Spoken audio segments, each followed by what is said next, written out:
देखिए, अब आज आप लोग का तीसरा क्लास है, ठीक है। इसमें आपको कॉमर्स में जब आप सवाल सब बनाइएगा तो कुछ महत्वपूर्ण शब्द है जिसके बारे में आपको जानकारी होना चाहिए।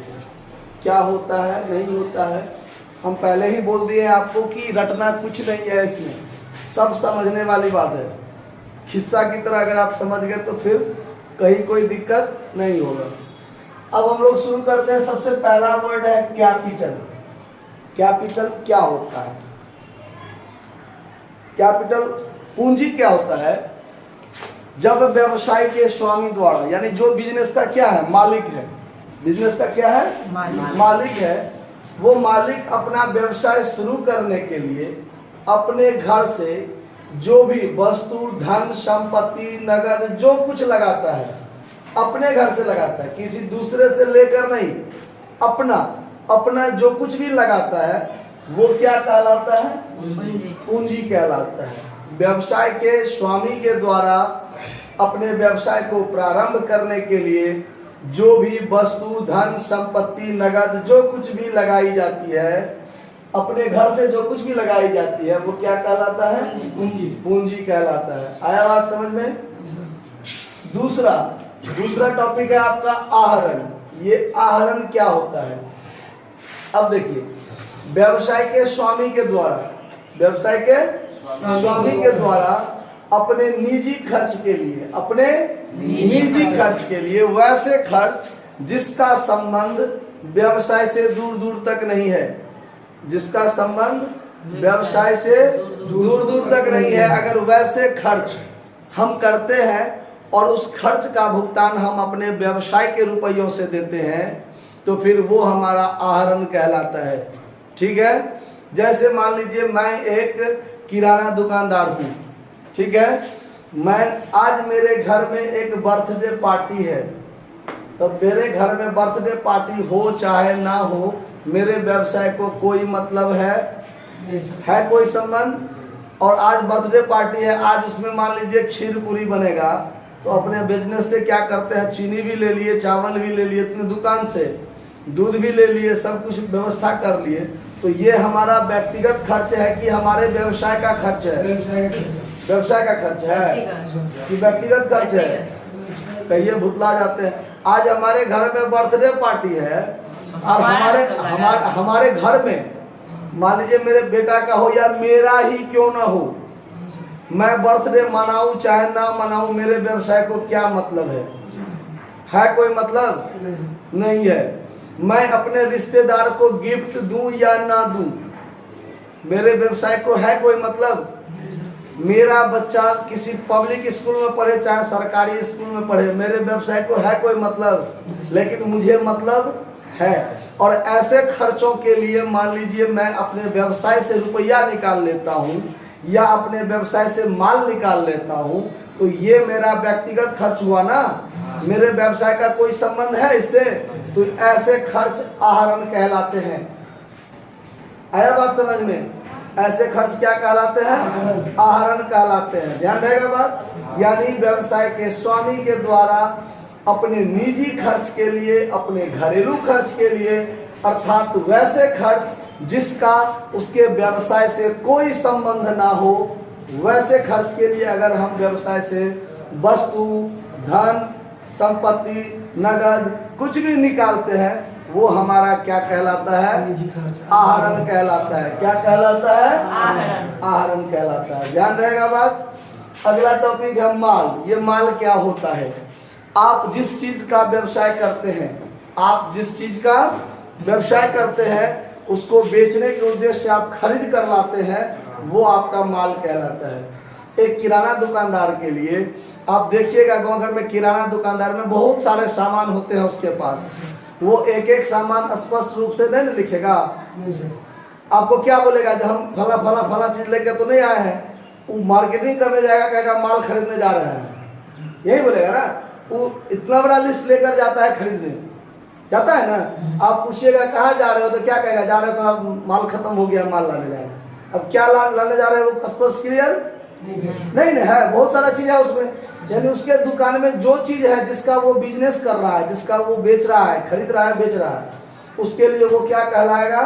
माल कहलाएगा, गुड्स कहलाएगा। आया बात समझ में? कोई दिक्कत? अगला है क्रय एवं क्रय वापसी। क्रय एवं क्रय वापसी। अगर हम कुछ माल खरीदने जा रहे हैं, हम कुछ माल क्या करने जा रहे हैं? खरीदने जा रहे हैं। तो जब उसको हम खरीदते हैं तो क्या करते हैं कि मैंने उसका क्रय किया है, परचेज किया है, यही हुआ ना। हम माल खरीदने जाते हैं मतलब हमने क्या किया है? क्रय किया है। आए बात समझ में? तो बेचने के उद्देश्य से जब हम माल को खरीदते हैं तो उसको हम क्रय कहते हैं। क्या कहते हैं? क्रय कहते हैं। और उस क्रय में से अगर मान लीजिए कुछ माल ऐसा हो जो माल का मान लीजिए कुछ गुणवत्तापूर्ण नहीं हो या कुछ डैमेज हो, कुछ ऐसा हो जाए जिससे वो माल हमें पसंद नहीं आया, तो मैं वो माल क्या करूंगा? वापस कर दूंगा ना। तो खरीदा हुआ माल यानी क्रय किया हुआ माल जब हम वापस कर देते हैं तो वही क्या कहलाता है? क्रय वापसी कहलाता है। आया बात समझ में? अगला है विक्रय एवं विक्रय वापसी। मैं बिजनेस करता हूं तो मैं अपना माल क्या करूंगा? बेचूंगा ना, कहीं ना कहीं तो बेचूंगा, किसी न किसी के साथ हाथ तो बेचूंगा। तो जो माल मैंने बेच दिया वही क्या कहलाता है? विक्रय कहलाता है। क्या कहलाता है? विक्रय कहलाता है। और वही विक्रय वाला माल अगर कस्टमर को पसंद ना आया तो वो माल वो रखेगा? वो हमारे पास आकर क्या कर देगा? वापस कर देगा। कहेगा सर ये आपका माल ठीक नहीं है, गड़बड़ है, आपको वापस कर रहे हैं। वो हमको वापस करने आएगा, मैं उसका माल क्या करूंगा? बिका हुआ माल मैं ले लूंगा। तो यही लेना क्या हो गया? विक्रय वापसी। यानी जो माल बिक गया था, चला गया और फिर वो वापस मेरे पास क्या हुआ? आ गया, तो हम उसको क्या कहेंगे? विक्रय वापसी कहेंगे। जब बेचे तब विक्रय, और जब वो वापस आ गया मेरे पास तो विक्रय वापसी। कोई दिक्कत समझने में? अगला है रहतिया। रहतिया को अंग्रेजी में हम लोग स्टॉक कहते हैं। ये वर्ड मीनिंग में आप लोगों को दे दिया गया है, ठीक है? वर्ड मीनिंग बोले थे याद करने के लिए, याद कर लीजिए। रहतिया, रहतिया क्या होता है? ये होता है स्टॉक।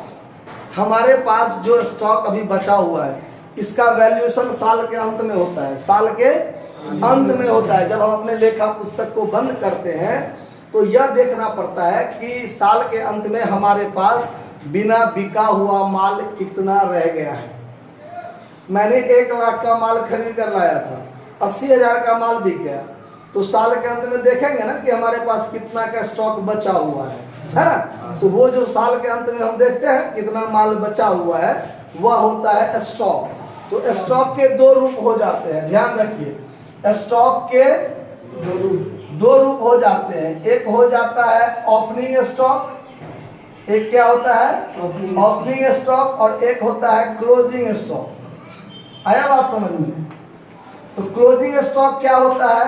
तो जो साल के अंत में बिना बिका हुआ बच गया वह हो जाता है क्लोजिंग स्टॉक, ठीक है?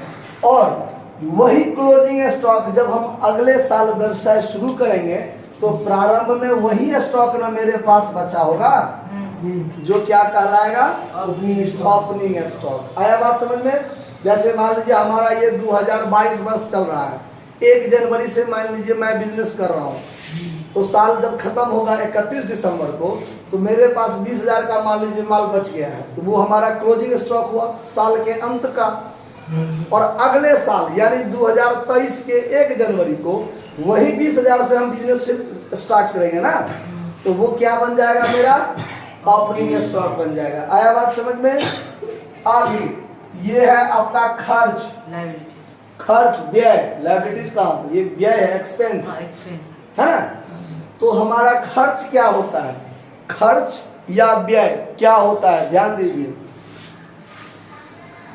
हमने कोई वस्तु या सेवा किसी से प्राप्त किया, जैसे आप हमसे कोचिंग ले रहे हैं, मैं आपको कोचिंग दे रहा हूँ, सेवा दे रहा हूँ, उसके बदले में आप हमको पैसा दीजिएगा ना, तो वो आपके लिए खर्चा हुआ, ठीक है? आप मार्केट जाते हैं, कोई सामान खरीदते हैं और उसके बदले में क्या करते हैं? पैसा देते हैं, कैश देते हैं ना, वो आपके लिए क्या है? खर्चा है।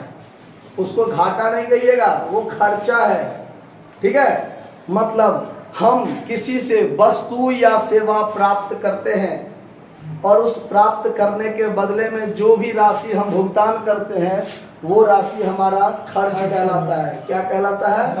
खर्च कहलाता है। ध्यान रहेगा बात, कोई दिक्कत? चलिए अगला आते हैं। अब देखिए ये जो खर्चा है ना, समझ में आएगा बात? चलिए आगे देखिए, दूसरा बात है, अभी देखेंगे इसको। अब अगला है आपका क्या? आमदनी। आमदनी, ये आमदनी क्या होता है? वैसे ही जैसे खर्चा बोले है ना कि वस्तु या सेवा हम प्राप्त करते हैं और उसके बदले में हम राशि देते हैं तो खर्चा।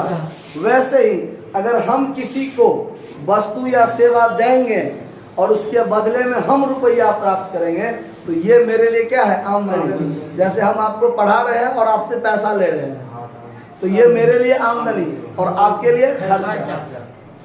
तो अगर हम किसी को वस्तु या सेवा प्रदान करते हैं और उसके बदले में जो धनराशि प्राप्त करते हैं वही हमारा क्या कहलाता है? आमदनी कहलाता है। समझ में आया बात? आगे देखिए हानि। ये हानि क्या होता है?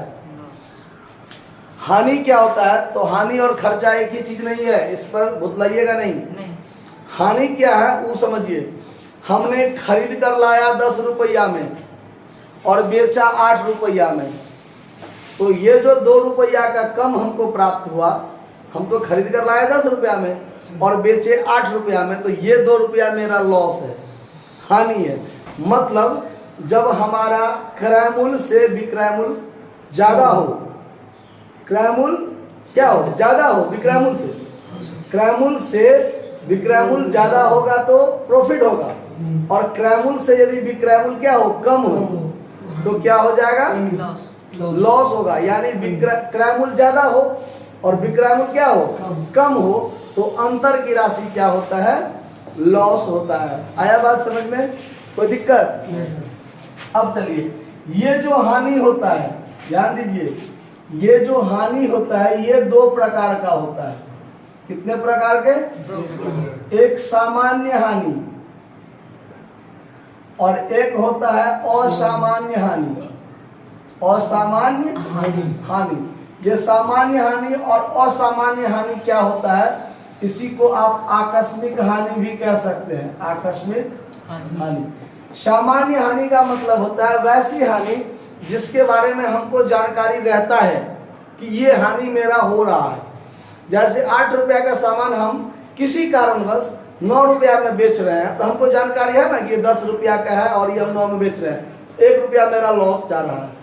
तो ये हमारा सामान्य हानि है जो व्यवसाय के संचालन से होता है, जिसके बारे में हमको जानकारी है, वो सामान्य हानि। और असामान्य हानि क्या होता है?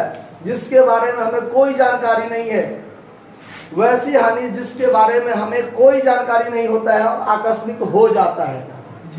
जैसे आग से हानि। अगर मेरे दुकान में आग लग गया, अगर हमको पहले से पता रहेगा कि आज आग लगेगा तो हम तत्पर नहीं रहेंगे।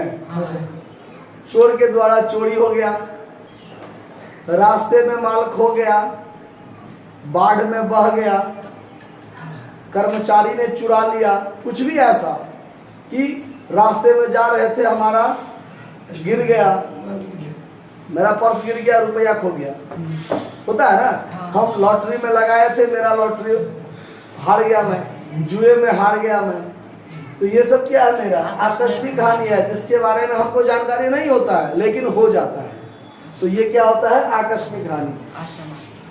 आया बात समझ में? कोई दिक्कत? हिस्सा याद रखिएगा। लाभ। अब ये बताया है कि अगर हमारा क्रय मूल्य कम हो और विक्रय मूल्य क्या हो? ज्यादा हो, तो प्रॉफिट होगा। क्या होगा?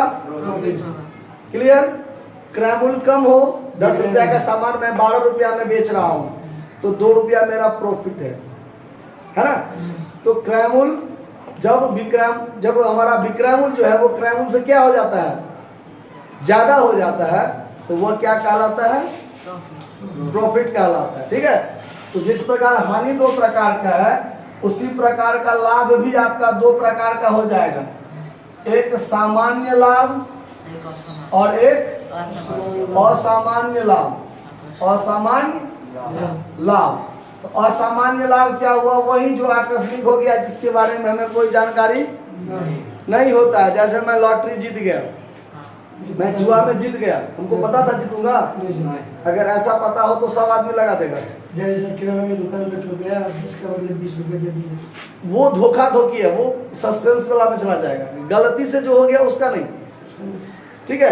तो वो गलती अलग बात है। ये है कि हमको जानकारी नहीं है और हो गया।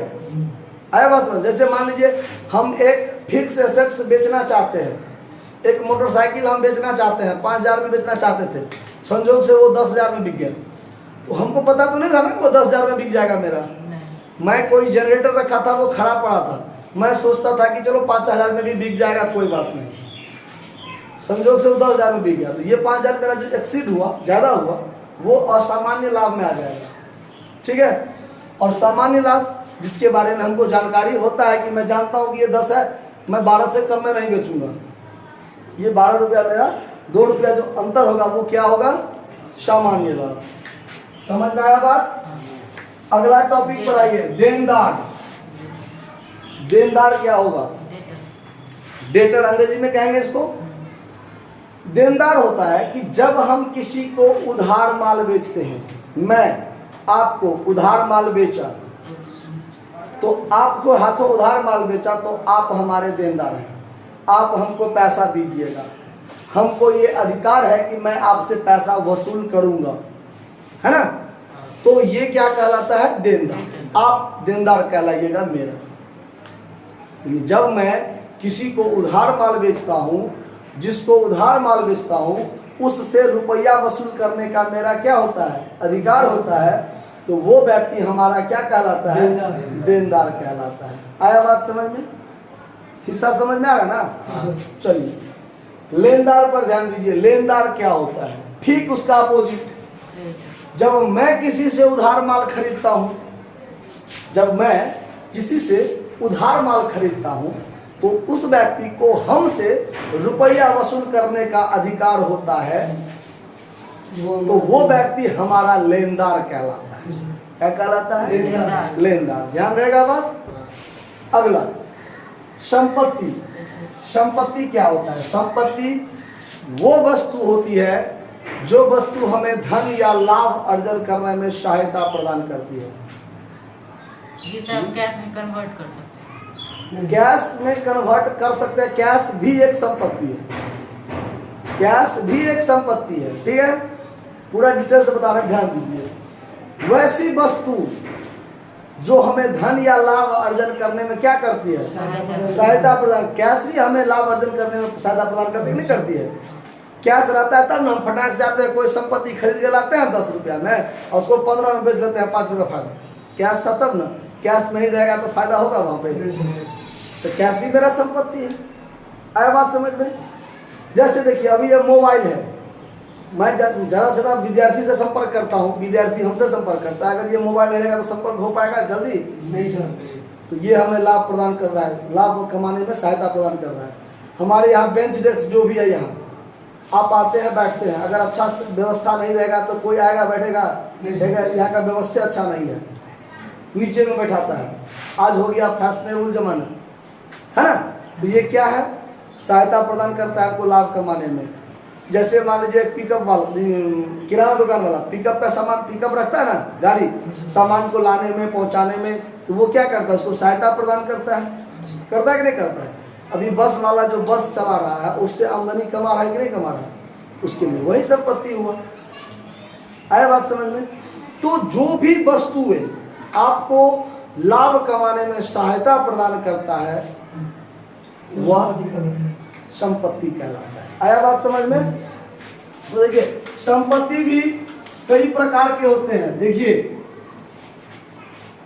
संपत्ति जो होता है, संपत्ति जो होता है वो 2 प्रकार के, अलग अलग आधार पर, अलग अलग आधार पर। एक होता है अस्थायित्व के आधार पर। किसके आधार पर? स्थायित्व के आधार पर। अस्थायित्व के आधार पर एक होता है चालू संपत्ति, चालू संपत्ति, और एक होता है अस्थायी संपत्ति, अस्थायी संपत्ति। चालू संपत्ति क्या होता है वो देखिए। वैसी संपत्ति जो हम अपने व्यवसाय में बेचने के उद्देश्य से, व्यवसाय में उसको चलायमान रखते हैं, खरीद कर लाए बेचे, खरीद कर लाए बेचे, तो वो संपत्ति क्या होता है? चालू संपत्ति। यानी वैसी संपत्ति जिसको हम 1 साल के भीतर रुपया में परिवर्तन, कैश में परिवर्तन करने के उद्देश्य से उसका निर्माण करते हैं, बनाते हैं, खरीदते हैं, जो कुछ भी, वो क्या कहलाता है? चालू संपत्ति कहलाता है। आया बात समझ में? और वैसी संपत्ति जो हम अपने व्यवसाय में बेचने के उद्देश्य से नहीं खरीदते हैं या बनाते हैं या निर्माण करते हैं, वैसी संपत्ति अस्थायी संपत्ति। जैसे हमारे कोचिंग में हम यहाँ बेंच डेस्क मंगवाए हैं, तो ये हम क्या बेचने के उद्देश्य से नहीं ना लिए हैं कि हमको बेच देना है। जब तक ये काम देगा मेरे पास रहेगा, 2 साल 4 साल 5 साल 10 साल, ये हमारा फिक्स एसेट्स है। लेकिन यही बेंच डेस्क एक बढ़ई जो है फर्नीचर का जो काम करता है, उसके लिए यही करंट एसेट्स हो जाएगा, चालू संपत्ति, क्योंकि उसने बनाया है किसके लिए? बेचने के लिए। हमने ये फैन खरीदा है, हमारे लिए फिक्स एसेट्स हुआ, क्योंकि ये हमारे लिए दीर्घकाल तक चलेगा, जब तक चलेगा तब तक चलेगा। इसको हम बेचने के उद्देश्य से नहीं लाए हैं। लेकिन यही फैन किसी बिजली मिस्त्री के दुकान वाले के पास जाइए, उसके लिए यही करंट एसेट्स हो जाएगा। क्यों? क्योंकि वो बेचने के उद्देश्य से क्या किया है? खरीदा होगा और हमको बेचा होगा। हम मोटरसाइकिल लिए हैं, ये मेरे लिए फिक्स एसेट्स है, क्योंकि मैं बेचने के उद्देश्य से। लेकिन यही मोटरसाइकिल उस एजेंसी के वाले के पास जाइए तो उसके लिए वो करंट एसेट्स हो जाएगा। क्यों? क्योंकि वो बेचने के उद्देश्य से खरीदा है। आ रहा है बात समझ में? कोई दिक्कत? तो अस्थायी संपत्ति और चालू संपत्ति समझ गए। फिर इसी का 2 पार्ट बन जाएगा। एक होगा मूर्त संपत्ति, एक होगा मूर्त संपत्ति, मूर्त संपत्ति, और एक बनता है अमूर्त संपत्ति। अमूर्त संपत्ति समझे बात? ये मूर्त संपत्ति और अमूर्त संपत्ति क्या होता है, उस पर ध्यान दीजिए। ये होता है दृश्यता के आधार पर। किसके आधार पर? दृश्यता के आधार पर। दृश्यता के आधार पर, यानी हम जो देखते हैं वैसी संपत्ति जिसको हम देख सकते हैं, छू सकते हैं, वैसी संपत्ति मूर्त संपत्ति होता है, जिसका कोई न कोई मूर्त रूप होता है। जैसे ये मकान है, इसको हम देखते हैं ना, मोबाइल देखते हैं ना, मोटरसाइकिल देखते हैं ना, टेबल बेंच डेस्क कंप्यूटर सब देखते हैं ना, फर्नीचर, ये सब क्या मूर्त संपत्ति है, जिसका अपना भौतिक रूप रंग आकार प्रकार होता है, मूर्त संपत्ति। और एक होता है अमूर्त संपत्ति, जिसको हम लोग सिर्फ महसूस करते हैं, देख या छू नहीं सकते हैं। जैसे मान लीजिए किसी का गुडविल होता है, किसी का ज़्यादा नाम होता है, इस एरिया में मेरा ज़्यादा नाम है, तब ना आप मेरे नाम से आए, आप हमको पहचानते तो नहीं थे। तो ये हमारा गुडविल है, हमारा नाम है, हमारा प्रतिष्ठा है, जो आप हमको हमारे नाम पे यहाँ आ गए। तो ये गुडविल भी एक संपत्ति होता है जिसका वैल्यूएशन किया जाता है। ठीक है, तो गुडविल है अमूर्त संपत्ति। क्या है? ऐसे ही बनता है, ऐसे ही पेटेंट होता है, कॉपीराइट होता है, ट्रेडमार्क होता है। इसके आगे हम लोग आगे वर्णन करेंगे क्या होता है। तो मूर्त अमूर्त समझ में आया? किसी को दिक्कत नहीं है?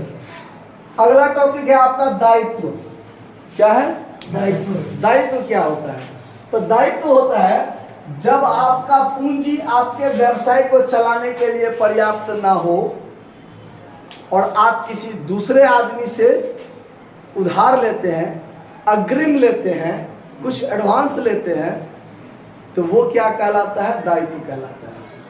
मान लीजिए मैं बिजनेस करना चाहता हूँ, 1 लाख रुपया लगाया और हमारा व्यवसाय सुचारू रूप से नहीं चल रहा है, हमको कमी महसूस हो रहा है, तो हम क्या करेंगे? किसी दूसरे से 50,000 कर्ज ले लेंगे, है ना, उसको हम ब्याज देंगे, लेकिन 50,000 तो मेरे यहाँ काम करने लायक हो गया ना, अब मैं 1.5 लाख से बिजनेस करूँगा। तो वो ये 50,000 जो मैंने किसी बाहरी आदमी से लिया, ये क्या कहलाएगा? दायित्व कहलाएगा, लायबिलिटीज कहलाएगा। समझ में आ रहा बात? कोई दिक्कत? तो ऐसे ही दायित्व भी 2 प्रकार का होता है, एक चालू दायित्व होता है और एक अस्थायी दायित्व होता है, यानी लॉन्ग टर्म लायबिलिटी। चालू दायित्व होता है जिसको हम 1 साल के भीतर भुगतान करना होता है किसी भी हाल में। वैसे दायित्व जिसका भुगतान 1 साल के भीतर करना होता है, चालू दायित्व। और वैसे दायित्व जो हम दीर्घ काल के लिए लिए हैं, 2 साल से लेकर 2 साल से ऊपर जितना साल के लिए लीजिए आप, वो क्या कहलाएगा? लॉन्ग टर्म लायबिलिटीज, दीर्घकालीन ऋण। क्या हो जाएगा? दीर्घकालीन ऋण। दिक्कत हो रहा है समझ में? नहीं सर। चले थे ना? ठीक। अब अगला आइए, पुस्त पालन क्या होता है? देखिए ये जो पुस्त पालन है आपका 2 शब्दों के मेल से बना है। पुस्त पालन कितने शब्दों के मेल से बना है? 2 शब्दों के मेल से। पुस्त अब पालन। पालन, ये 2 मिल के बना है पुस्त पालन। तो यहाँ पुस्त का मतलब होता है खाता बही, कौन चीज? खाता बही। और पालन का मतलब होता है देख रेख, कौन चीज?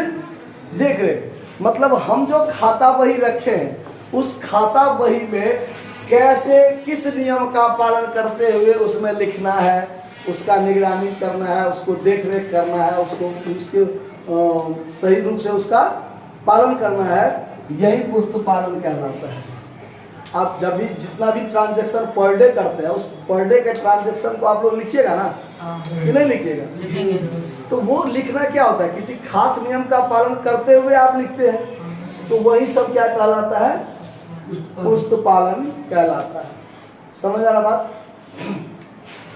अगला आइए जर्नल, रोजनामचा। कौन चीज? जर्नल का मतलब होता है प्रत्येक दिन के लेन देन को, प्रत्येक दिन के लिए। दिन के लेन देन। जैसे मैंने सुबह 8 बजे अपना बिजनेस स्टार्ट किया और रात के 9 बजे मैं अपना बिजनेस बंद कर रहा हूँ, तो सुबह 8 बजे से लेकर सुबह 9 बजे तक आज के डेट में जितना भी ट्रांजैक्शन किया उसको एक बही में क्या करूंगा? मैं नोट कर। एक लाइन से लिख लूंगा, यही कहलाएगा जर्नल। तो ये पर डे चलता है, डेली बाय डेली, ठीक है? मैं पर डे अपने प्रत्येक दिन के लेन देन को जिस खाता बही में लिखता हूं वह क्या कहलाता है? जर्नल कहलाता है। यह एक रद्दी बही है जो एक दिन के बाद अगले दिन काम नहीं देता है, क्योंकि उसको हम लोग खाता बही में क्या कर लेते हैं? नोट कर लेते हैं, तो वो एक दिन में ही काम हो गया उसका, ठीक है? चलिए, उसके बाद है अदत्त व्यय। अदत्त व्यय, आउटस्टैंडिंग एक्सपेंस कहते हैं इसको। अदत्त व्यय क्या होता है? वैसा व्यय मैंने किया लेकिन उसका भुगतान अभी तक नहीं दिया। मैं आज भर दिन किसी लेबर से काम करवा लिया हूँ, किसी मजदूर को रखा काम करवा लिया और मैं आज उसका पेमेंट नहीं कर रहा हूँ, तो ये हमारा क्या है? अदत्त व्यय। क्या है?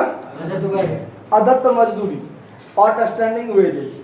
मैंने इस मकान में पिछले महीना रहा और उस मकान का किराया अभी तक नहीं दिया, तो आज तक के डेट में वो हमारा आउटस्टैंडिंग रेंट हो गया, यानी आउटस्टैंडिंग एक्सपेंस हुआ, खर्चा हुआ ना। मेरा खर्चा है, मैंने कर लिया, मैंने रूम में रह लिया, मगर उसका किराया अभी तक नहीं दिया, तो ये हमारा आउटस्टैंडिंग रेंट यानी आउटस्टैंडिंग एक्सपेंस, खर्चा लेकिन बाकी है नहीं दिया, आउटस्टैंडिंग एक्सपेंस। आया बात समझ में? वैसे ही है पूर्वदत्त व्यय, वैसा व्यय जो मुझे करना है, मैंने किया नहीं है लेकिन पैसा पहले दे दिया, प्रीपेड एक्सपेंस। कौन चीज? Prepaid expense. आज का महीना कौन महीना चल रहा है? अभी जून चल रहा है ना, जुलाई अगला आने वाला महीना है ना, तो जुलाई का रेंट यदि मैं अपने मकान मालिक को आज दे दूं तो ये हमारा खर्चा है, मैंने किया नहीं है, अभी जुलाई आया नहीं है लेकिन रेंट मैंने पहले दे दी, तो ये प्रीपेड रेंट कहलाएगा। क्या कहलाएगा? प्रीपेड रेंट, यानी पूर्वदत्त व्यय कहलाएगा। क्या कहलाएगा? पूर्वदत्त व्यय। समझ में आ रहा बात? उपार्जित आय क्या है? उपार्जित है। उपार्जित है, एक्रूड इनकम इसको इंग्लिश में कहते हैं। क्या कहते हैं? Accrued income। एक्रूड इनकम क्या होता है? वैसे आमदनी जो मैंने कमा लिया है, अर्जित कर लिया है, मगर कैश में अभी तक नहीं आया है, उपार्जित आय। जैसे आप पिछले 3 महीना से मेरे पास पढ़ रहे हैं और अभी तक पैसा नहीं दिए हैं, ठीक है, तो पिछले 3 महीना मैंने कमा लिया है लेकिन आपने रुपया अभी तक नहीं दिया, तो ये हमारे लिए एक्रूड ट्यूशन फीस हुआ। क्या हुआ मेरे लिए? Tuition fees. समझ में आया बात? कि मान लीजिए मैंने कोई काम किन्हीं को कर दिया है, मैंने आमदनी कमा लिया, मैंने 5 दिन आपके यहाँ काम कर दिया, मेहनत कर दिया और आपने अभी तक मुझे पैसा नहीं। ये हमारा उपार्जित आय है। क्या है? उपार्जित है। समझ में आया बात? कोई दिक्कत? और ये है अग्रिम आय। अग्रिम आय आमदनी अगले 3-4 महीना का मान लीजिए ट्यूशन फीस आज आप हमको दे दीजिएगा, मान के चलते हैं ट्यूशन फीस आप अगले 3-4 महीना का हमको आज दे दीजिएगा, तो ये हमारा आमदनी है। मैंने अभी आमदनी कमाया नहीं लेकिन पैसा पहले मिल गया। अच्छा। आया बात समझ में? आपको पढ़ना है मेरे पास, हम जानते हैं आप पढ़िएगा, 3 महीना का ट्यूशन फीस आज ही आप हमको दे दीजिएगा, तो ये हमारे लिए आमदनी है। लेकिन कैसा आमदनी? मैंने काम किया नहीं किया लेकिन पैसा पहले आ गया। यानी काम करने से पहले यदि दाम आ जाए तो वो अग्रिम आमदनी कहलाता है। क्या कहलाता है? अग्रिम आय कहलाता है। अभी तक इतना टॉपिक समझा है, किसी को कोई दिक्कत नहीं सर। कहीं कोई दिक्कत नहीं? तो धन्यवाद, आप लोग बंद कर दीजिए।